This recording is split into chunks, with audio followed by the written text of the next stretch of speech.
Hello everyone. So today we will learn what is carpal tunnel and its basic anatomy.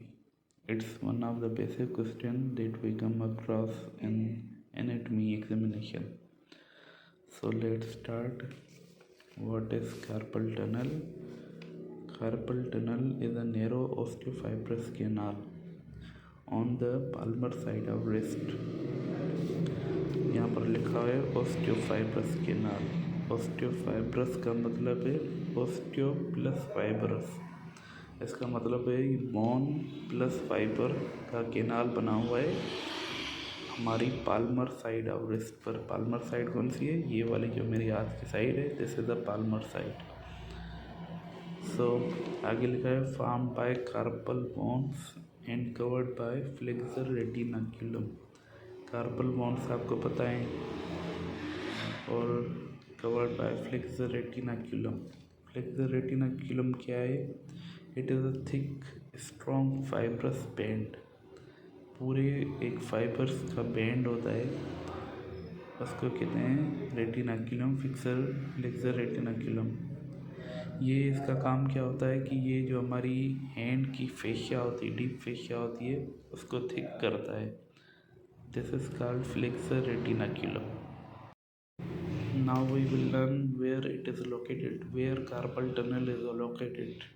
Examiner हमसे पूछ सकता है viva में भी कि कार्पल टनल कहाँ लोकेटेड है, और हमने उसको बोल दिया कि यहाँ लोकेटेड है, तो एग्जामिनर हमें फुल मार्क्स दे देगा। तो ऐसा बिल्कुल ना करें। हमें हमेशा बोलना है कि it is located in anterior aspect of wrist. Anterior aspect ये है, सही है, ये हमारी पाल्मर साइड है। तो कार्पल टनल कहाँ पर लोकेटेड है? हमारी पाल्मर साइड पर। And extend from distal wrist crease to proximal palm. तो अगर हमें एग्जैक्ट लोकेशन बतानी हो तो ये जो मैंने मार्क किया हुआ है अपने हैंड पर, this is the exact location where carpal tunnel is located. सही है।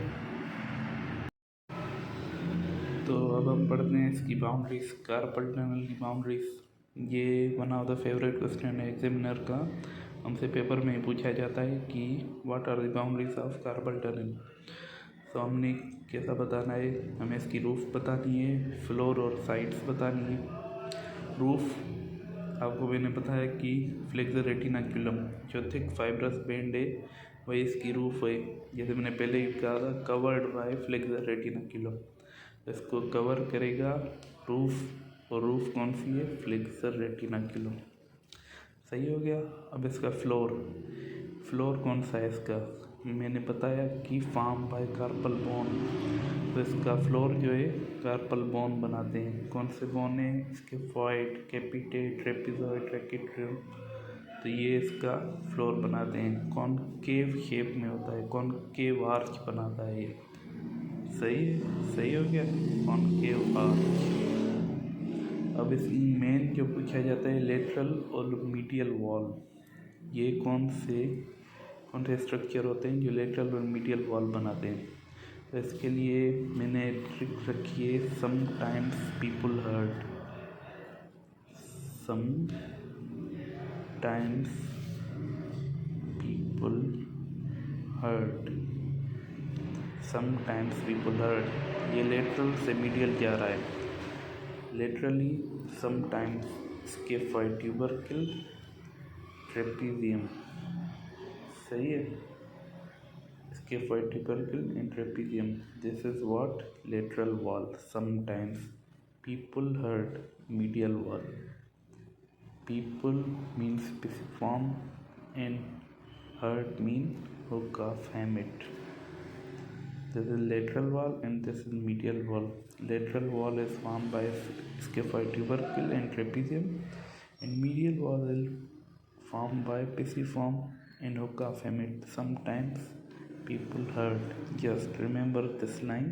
Sometimes people hurt. Lateral wall is formed by scaphoid tubercle, trapezium, and medial wall is formed by pisiform and hook of hamate. So this is it. Boundaries. Roof is formed by flexor retinaculum, floor is formed by carpal bones, and laterally it is formed by scaphoid tubercle, trapezium, Medially, it is formed by pisiform Hocka-Famit. अब हम आ जाते हैं इसके contents पर। ये भी उतना ही important है। ये तरह की बाउंड्रीज थी। आपको पता होना चाहिए कि फर्स्ट ईयर में जो one of the basic question होते हैं या one of the favourite question जो एग्जामिनर को होते हैं वो कार्पल टनल के राउंड ही पूछते रहते हैं, चाहे वो वाइवा हो या फिर पेपर हो। तो कंटेंट भी इसके इतने ही इम्पोर्टेंट है।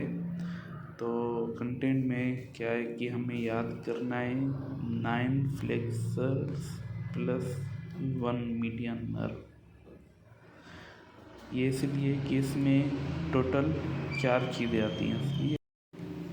तो इसमें जो आते हैं 4 टेंडन होंगे, फ्लेक्सर डिजिटोरम सुपरफिशियल है, सही है। 4 टेंडन फ्लेक्सर डिजिटोरम सुपरफिशियल, या आप 4 याद ना रखें तो ये याद रखें कि flexor digitorum superficial, flexor digitorum profundis and flexor pollicis longus. तो ये जो फ्लेक्सर्स हैं 3 flexors, flexor digitorum superficial, flexor digitorum profundis जिसके 4 टेंडन, और एक होता है फ्लेक्सर पॉलिसिस लॉन्गस। ये 3 जो हैं फ्लेक्सर जो होते हैं ये गुजरते हैं कहाँ से, कार्पल टनल से। Flexor digitorum superficial, flexor digitorum profundus and flexor pollicis longus. उसके साथ साथ जाती है मीडियन नर्व। ये तो आपको फिंगर टिप्स पर याद होनी चाहिए कि मीडियन नर्व कहाँ से गुजरती है, कार्पल टनल से। और ये अगर कार्पल टनल में कंप्रेशन हो तो क्या होता है, मीडियन नर्व की कंप्रेशन होती है, तो इसकी वजह से सिम्टम्स आते रहते हैं। ये हम आगे पैथोलॉजी में पढ़ेंगे या और कभी मैं एक वीडियो बनाऊंगा इस पर, वो लॉन्ग टॉपिक है। तो आप ये याद रखें, flexor digitorum superficial, flexor digitorum profundis, flexor pollicis longus and median nerve याद रखें। फ्लेक्सर ये गुजरते हैं, फ्लेक्सर कार्पाई रेडियलिस नहीं गुजरता कार्पल टनल से। और क्या नहीं गुजरता, अल्नर आर्टरी, अल्नर नर्व यहाँ से नहीं गुजरती। उनका अलग केनाल होता है गयाम्स केनाल, वहाँ से गुजरती है। अंडर अल्नर आर्टरी और अल्नर नर्व भी यहाँ से नहीं गुजरती, मीडियन नर्व सिर्फ गुजरती है। और मीडियन नर्व की एक ब्रांच होती है पाल्मर क्यूटेनियस ब्रांच, वो भी यहाँ से नहीं गुजरती, ये भी याद रखें। मीडियन नर्व की कौन सी ब्रांच यहाँ से नहीं गुजरती, पाल्मर क्यूटेनियस ब्रांच। तो इससे हमें क्या पता चलता है, ये नहीं गुजरती। इसीलिए जब भी मीडियन नर्व की कंप्रेशन होती है इन कार्पल टनल सिंड्रोम, तो हमेशा सेंसेशन जो होती है पाल्मर साइड की, वो उसमें कोई भी इशू नहीं आता, सही है। अब हम आ जाते हैं इसके फंक्शन पर, जो कि एग्जामिनेशन में इतना पूछा नहीं जाता, पर आपको पता होना चाहिए कि कार्पल टनल में का फंक्शन क्या है।